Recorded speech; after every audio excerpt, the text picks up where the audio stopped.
அவள் அண்ணாமலை யூனிவர்சிட்டியில் படிச்சுட்டு இருந்தான்னு சொன்ன பார்த்தீங்களா, மேற்படிப்பு. அதில் எக்ஸாம்ஸ் நடக்குது.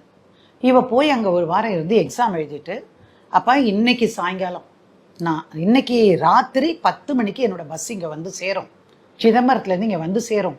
நடுராத்திரி ஆகிடும் வீட்டுக்கு வர்றதுக்கு. என்னால் தனியாக எந்த டாக்ஸியோ ஆட்டோவோ எடுத்து வர முடியாது, நீங்கள் கட்டாயம் வந்துடணும்ப்பா அப்படி. சரி, நான் கட்டாயமாக வரேன், நான் உனக்காக தானே நான் காத்துட்ருக்கேன் அப்படிங்கிறேன். இதெல்லாம் நம்பிட்டு தான் இந்த போய் எக்ஸாம் எழுதிட்டு வரா. 10 மணிக்கு பார்த்தாக்கா ஒரு 10 நிமிஷத்தில் பஸ்ஸில் இருந்த இறங்கினவங்க அத்தனை பேரும் கிளம்பிவிட்டாங்க. இவ ஒருத்தி மட்டும் அந்த இடத்துல நிற்கிறான். பஸ் ஸ்டாண்டில் எப்போவுமே சில கைலி கட்டிட்டு அங்கே இங்கே அலைகிற ஒரு அலப்பற பேர் வழிகள் இருப்பாங்க, 4 தடவை வருவாங்க. இவளுக்கு மனசே தாங்கலை. அவளும் அரை மணி நேரம் வெயிட் பண்ணிவிட்டு அவங்க அப்பாவுக்கு ஃபோன் பண்ணுறா.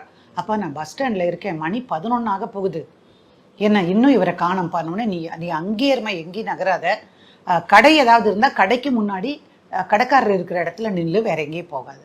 சரின்னு அவங்க அப்பா போய் கூட்டிகிட்டு வந்துடுறாரு. கூட்டிகிட்டு வந்ததுக்கப்புறம் இவ சொல்லிடுறான், இங்கே பாருங்கள், நீங்கள் நடக்கிறது எதுவுமே சரியில்லை, இவ்வளவு நாள் நான் பொறுத்து பார்த்துட்டேன், இது இனிமேலாவது நான் சொல்கிறத கேட்டிங்கன்னா நான் செய்வேன். சரி, உனக்கு என்ன செய்யணும் சொல். இந்த மாதிரி டாக்டர்கிட்ட போகலாம், என்ன சொல்கிறாங்களா கேட்கலாம். டாக்டர்கிட்ட கூட்டிகிட்டு போகிறா. டாக்டர் வந்து